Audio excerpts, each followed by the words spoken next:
Zayin Halacha Gimel Hilchos Melochim. Shiurim Moetzes. At the time when they go out to war, they're coming close to the enemy.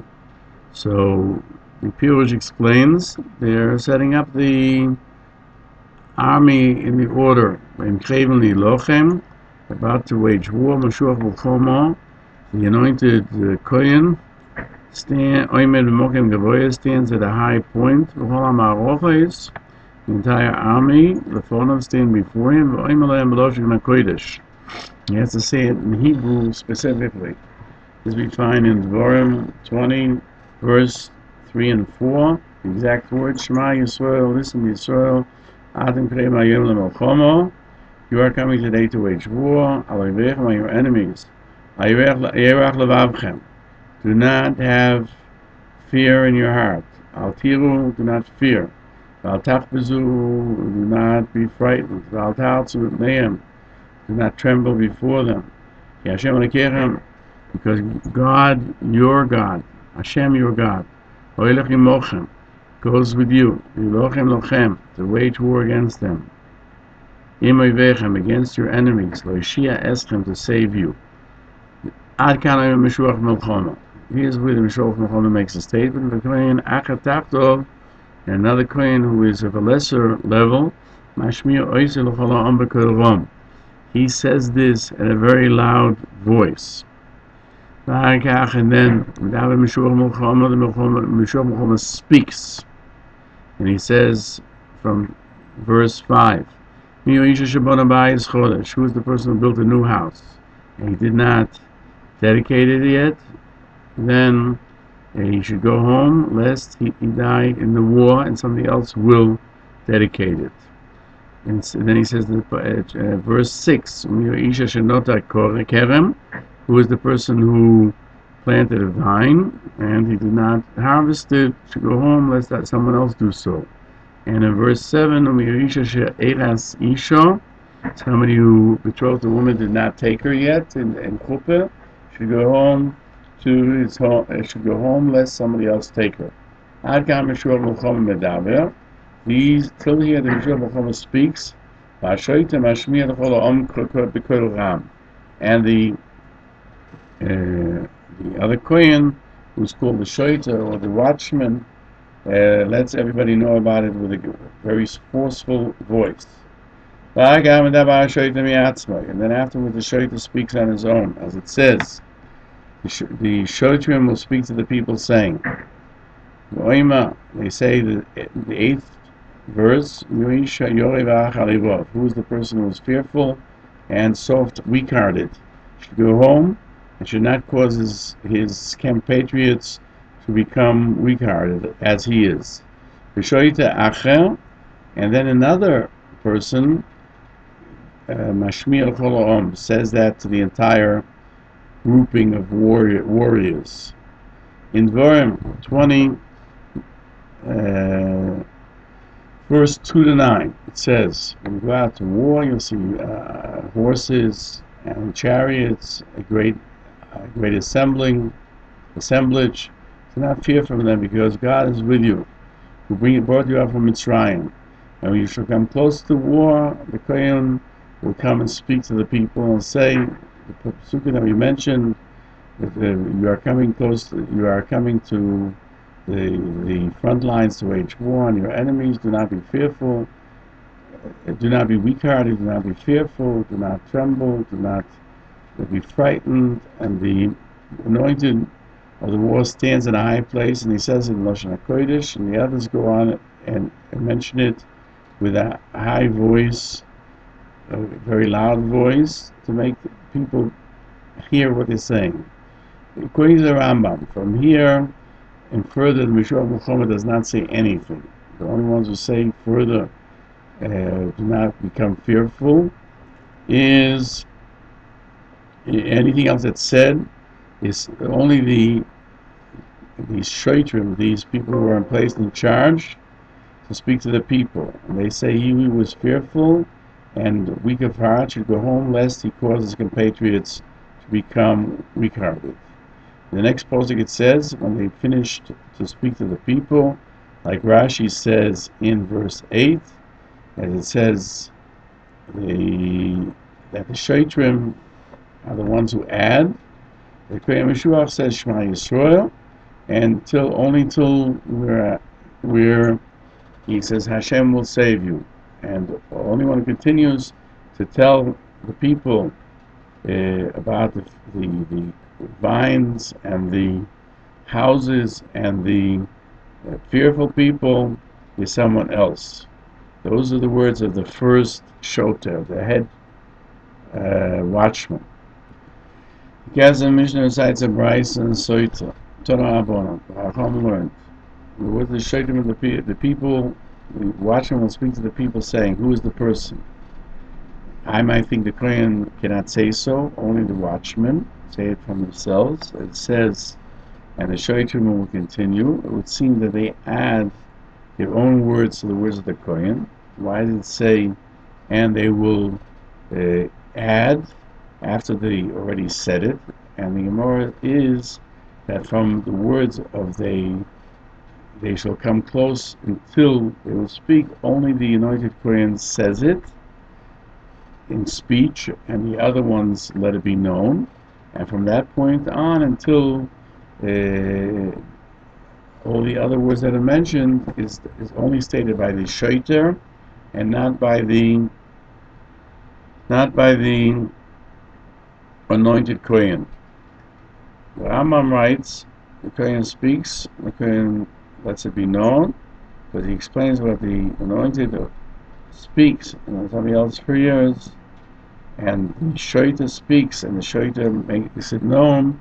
It doesn't mean to the Kohen who makes it known, but somebody else speaks, and another Kohen makes it known. There are two people involved even in that situation, just that the anointed Kohen is not involved. Halacha Beis, Rambam wrote, he speaks twice, the anointed Melochim to the people, like in the Bryce that we just mentioned, in Soita 43a. Rashi and that Gemara says the first place is where? At the boundary. The cities that are close to the boundary. What does he say? Listen to my words, those who are going to war. And in Soitim and Beizam and Aleph it says, listen, and Rashi explains those who have to go away leave at that point, such as a person who built a house, planted a vineyard, or betrothed a woman. And also those who are fearful and weak-hearted, because Rashi is the opinion when the Shiurim will speak, it means that the Kohen says everything, and the Shiurim are the ones who let it be known to the people. The Halacha Mishnah explains that the opinion of Rashi is that the Kohen at the boundary, the anointed Kohen speaks when they go out, who planted, etc. regarding, but the words of who is fearful that's said right before the war is only mentioned by the Shotrim. And then everyone goes home, those that should go home. And that's the intent of the Bryce of the Chazul. And they shall return, and not somebody will tell them to leave. At the time of the war, the Kohen only says, do not be weak-hearted, and because God will fight for you. And that's the way it should be, because on the other warnings, there's no reason to repeat it at the time of war, because you already said it at the border. And those who had to go home went home. So the Halacha Mishnah says, the words of the Mishnah, that those that do not leave their place, Rashi explains, all those that go until the boundary and they hear the words of the Kohen and go back, means they don't go to their homes, Elo, they don't return home, but rather they are suppliers of water and food for those who go to war. Thus, according to Rashi, the Kohen says, and the Shoiter makes it known, at the time of the war, only one aspect, that those who are remaining to wage war as warriors should make sure they should not be weak-hearted. For the Rambam, it would seem that the Kohen repeats it twice, everything. In the border before they go out to the war, he says the principles: if you've planted a vine, built a house, cultivated or betrothed a woman, and he repeats it again. The Mishnah questions, since they went home, who was he talking to? And he concludes that the main idea is like Rashi, that he doesn't repeat it a second time. He cites that the guest of the Mishnah writes that he only repeats the last part, he who was fearful, and it has to be warned even at the time of war, because the first time is that he should be ready. When they'll hear his words the second time, they will go back. In other words, sometimes a person hears the words and is thinking about it. Am I fearful or am I not fearful? And when it comes to war, then he decides it's not for him. The Rambam learns the words of the Brisa. Listen to my words, those who are going out to the war, and went back. The intent is that when he will warn them a second time, they will go back. He's not saying that happens, but rather only then should they return. It's not that happened the first time when they were told to go back, but they go back only subsequently when everyone else who's fearful leaves. The Halacha Mishnah explains the opinion of the Rambam that the Kohen repeats everything twice, both on the border and before the war, and because that seems to be the literal translation of the pasuk. First he said, "Do not be fearful," and then afterwards he says, "Who is the person who built the house?" The Halacha Mishnah explains the opinion of the Rambam. The Kohen goes back, repeats twice before the war. That's the way it seems. First he says in chapter 20, verse 3, "Do not be fearful." Afterwards he says in verse 5 about the house and the vineyards, etc. And according to Rashi, the psukim are upside down. That first he mentions about the house, and then he mentions about the fearful. According to the Rambam, the psukim are according to the order, because you say them twice. And therefore, first you say those who are fearful, and then somebody who created a house, somebody who built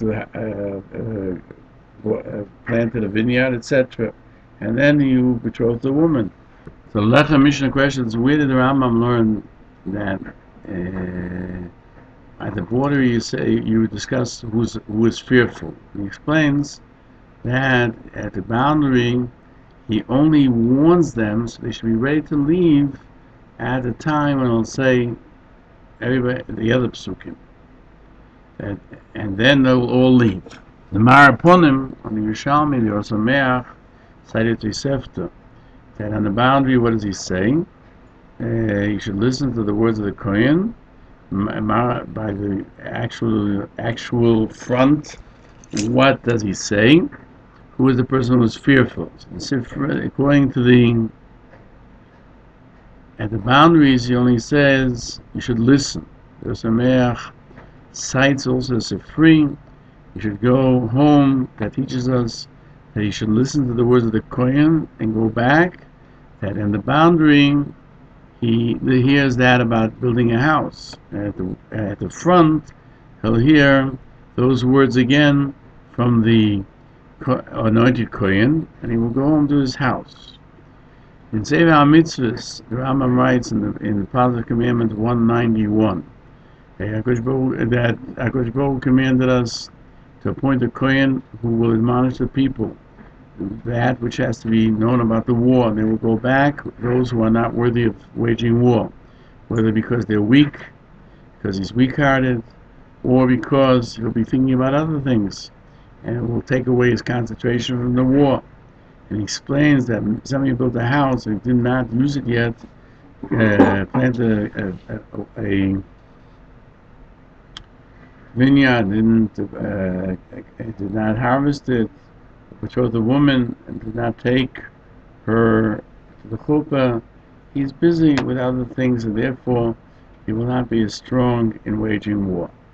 He adds further, in his warning he should say what we say in the Torah.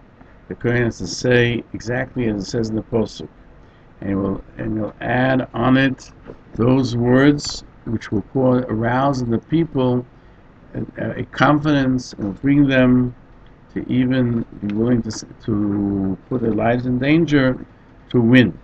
And he emphasizes, so he goes to war, he should put his life in his hands and know that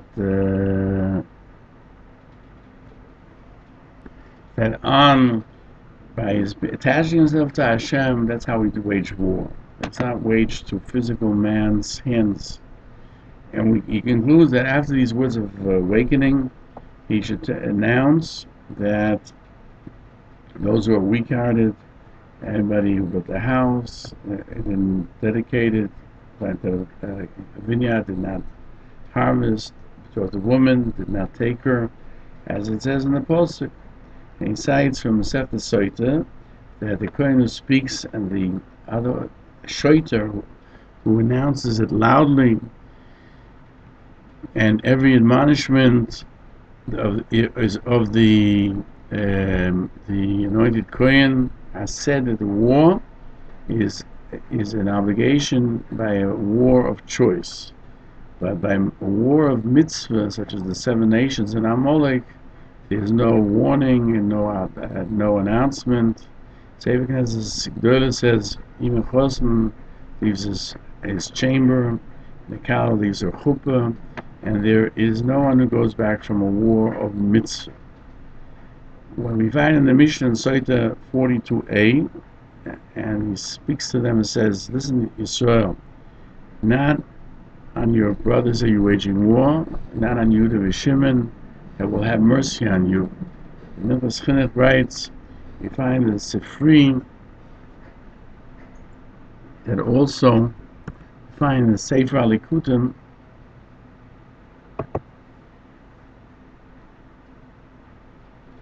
that the Be'er explains that Tana infers so, but the Mishur Machon is not obligated to say only that what says in the Torah without additions, but he can do so if he wants to. And so the Rambam doesn't mention it. The Mishur Machon just says those psukim which are specifically stated in the Torah. But the Chinuch writes, like the Rambam, Sefer HaMitzvahs, and he says he adds of his own. The other words that will rouse a person to the wage war, will help them to put their lives in peril. And he adds what's brought in the Mishnah after reading the psukim. The Meiri says that he lectures them, they shouldn't be fearful. Lectures doesn't mean reading psukim. It means adding words. Maybe the Be'er Sheva has the opinion that he doesn't put his words into the psukim. He says that after he's said the psukim, he lectures them on what they need to know. The Rambam writes, like the Loshen HaPosek, because the Kohen says to the people,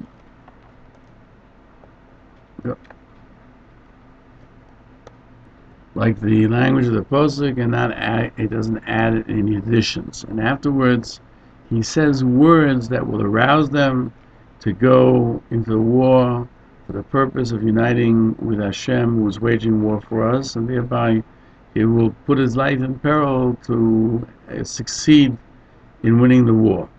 The Hilchos Chinuch is of the opinion that the Kohen, with this, he says only the psukim that the Torah says, and he can't add anything. In fact, it's forbidden. And you find in Be'er Kahanim that they cannot add, and you can't say, even though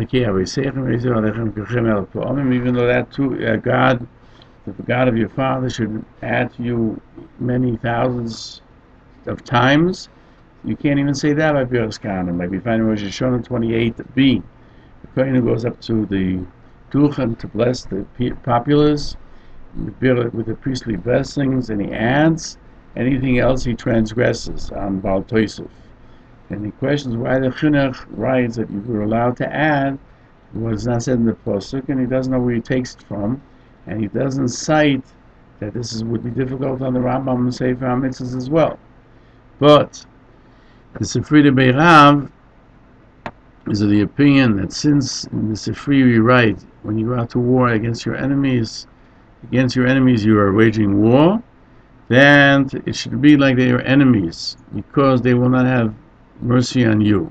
Also in the Pasuk, you are coming to war today, the Sifri writes, as in the Mishnah, and not against your brothers. That means that the Kohen has to add something, otherwise where do these words come from? And he says in Lashon Kodesh, the words of the Pasuk, as we find in the Mishnah Soita 42a, V'diber, he shall speak the Psukim that are found in 20, verse 2, the Lashon HaKodesh in Hebrew. The Gemara learns the Diber, and it says Moshe Yadaber, just as Moshe spoke, it was in Hebrew, so too it's in Hebrew. And the Tosfos bring from the Yerushalmi, here it says, you shall come close. In Matan Torah it says, in Moshe Rabbeinu came close. Just like there it's in Lashon Kodesh, here too it's in Lashon Kodesh. The Hilchos Chinuch adds, only Shema Yisrael, that the Kohen Meshuach states in Lashon HaKodesh, that's what he has to say in Lashon HaKodesh. But the other Psukim, which the Shoitrim speak, is only something that we learn, and the Kohen has to say as well in Lashon HaKodesh, but maybe they're not obligated to be spoken in Lashon HaKodesh. And so it would seem that the first mission in Soita says Shema Yisrael is in Lashon HaKodesh, and the next mission says Shoitim shall speak. It doesn't mention Lashon HaKodesh, but it could be that since the Kohen began Lashon HaKodesh, therefore they continue with Hebrew. Continue on narration of Aleph. So it would seem from the language of the Rambam that he says that the anointed Kohen says in Hebrew, listen, Yisrael, you are coming today to engage the enemy, and afterwards it says until here, the anointed Kohen of the war speaks, and someone else makes it known with a loud voice, and then it says Mishuach Melchoma again, and he doesn't mention that he says it in Hebrew. That would seem to prove that it's not the Kohen, anointed Kohen saying it. But the Hilchos Chinuch explains that according to the Rambam, since he started in Lashon HaKodesh, the next 2 or 3 psukim that he says, he has to say it in Lashon HaKodesh as well, even though it's not explained in the Gemara that specifically, it doesn't say so specifically. But it continues to infer, and only in Halacha Gimel, by Shema Yisrael does he mention Lashon HaKodesh, not in Halacha Beis, by the second Halacha, regarding those who have built a house, planted a vineyard, or betrothed a woman. And he doesn't mention it. Only by Shema Yisrael you would have to say it in Hebrew. Now, if the Anointed One says the first 2 psukim in Lashon HaKodesh, it would seem to be correct in the Rambam exactly so, that you only say it the second time, when they go out to the actual engage in war. But when they're standing at the boundary, there it doesn't mention that it has to be in Hebrew. Somewhat, this infers like the Hilchos Chinuch, that then he doesn't have to do so. The Tzavanas Paneach, the Ayatollah is of the opinion that only the one who is anointed for war speaks in Lashon HaKodesh, not the one who announces it, or the other Kohen who let it be known to the people with a loud voice. The Gemara says in Soita 42a that he speaks twice, once at the boundary and once at the war. But to begin with, everything is read by the anointed Kohen of the war in Hebrew, even the part that the Shoitrim must also do so in Hebrew, as in Yerushalmi. And the first time, the Kohen HaMashiach says in Lashon HaKodesh everything. And the second time, at the time of war, the Meshuach Melchoma speaks in Lashon HaKodesh. Another Kohen makes it known in any language, and the other psukim, the Shoita says in Lashon HaKodesh, and the not the anointed Kohen, and another shoter makes it known to the people. And he adds that the one who is anointed for war is obligated to say from a Sefer Torah. Maybe the intent of the Gemara is that the Kohen who reads in the Svar reads it in the Sefer Torah on the boundary, and not on the boundary of the city. Maybe he's reading the words, but it could be that the intent of the Gemara is not the Svar, but rather the Sefer, meaning in a Sefer Torah, and not in the cities that are on the boundary. He concludes that we still have to prove what the intent of the language of the Rambam is, how much is said in Hebrew, and how much is not. He continues to explain. The first time the Machon Nesher reads it, if he reads it from a Sefer Torah. The second time, he commands it and warns, and therefore he can say so orally. The Keren Oira, the Soita Mem Gimel, infers from the closed language of the Rambam that even a Kohen and also the Shaita have to always say it in Hebrew. The words of the Yerushalmi that the Tzavnas Paneach mentioned that the Shaita speaks in any language is according to the Yerushalmi, who learns it from the words the Kohen shall go over. Only the Kohen has to speak in Hebrew. But the Bavli says that you don't learn it from not that he comes close, but rather he speaks, that it would seem that anyone who speaks has to say it in Hebrew, even the Shoiter. Now, Achronim discuss if the anointed Kohen is considered the head of the army, or just one of the rulers, one of the heads of the army, generals of the army. For the Rambam would seem that you appoint a Kohen to speak to the people, but that's all of his appointment is for that purpose. But on Pinchas, who was anointed for the war in Melochim, in Midian, Rashi writes that he was actually the general. The Sam Sofer discusses if every appointment that we have among Jews goes over with inheritance, and he brings the fact that the anointed Kohen's children do not inherit his position. We find Klei HaMikdash, 4th chapter, Halacha 21, and Zecher Yosef understood from his words that Mishloach Melchama is considered a general, and he disagrees on the Chassam Sofer, because Avner ben Ner was from Shevet Binyamin, was the general for Shaul. Yoav and Tzruya, the Amshah, both of them were from Shevet Yehuda, were the generals of David HaMelech. Therefore, one cannot say that only the Kohen HaMashiach is the head of the army, because we see people from other tribes who were also heads, generals of the army. In Shmuel Aleph 22, verse 10, it says that Achimelech, there was a Kohen Godol in Noiv, was asked of Niram V'Tumim by David, and the Peirush HaMeir is of the opinion that it was permitted for David because David was anointed for war. And as every Yosef questions, according to some Sofer, that you can only be anointed for war if you're the Kohen. The Zecher Yosef learns from the language of the Rambam that the old position Muhammad was only to speak to the people. That's where it has to be a Kohen. In Yuma 73b, we learn that you do not ask for Ulam V'Tumim, only for a king and a Meshua Muhammad. Zecher Yosef says that we're talking about that he came before the war to ask if they will succeed. But the anointed one of the warrior does not go with them to war itself. He stays. After he's given his message, he does not go into combat. Beis David learns from the Brayso that Kohen Godol does go out to war. And David Pardo argues that we don't find that the Kohen Godol went to war, even for Milchamas Mitzvah, certainly not for a war of choice. But it says Kohen Godol, it's talking about the anointed Kohen, the anointed person that goes out with them to war. And when it says anointed, it means appointed. But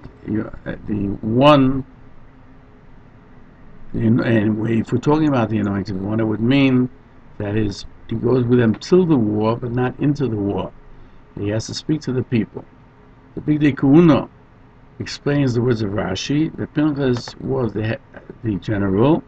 You shouldn't say that other Kahanim, other priests who were Meshua Melchama, were Kahanim. Only Pinchas was a general, but not the others. And so it would seem, from a continuation of the words of Rashi, that somebody other than Pinchas killed Bilam.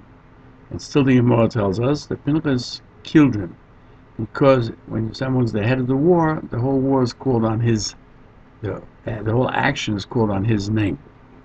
Thus, Pinchas, who was the head of the army, the war of Midian, was cited as the one who killed Bilam.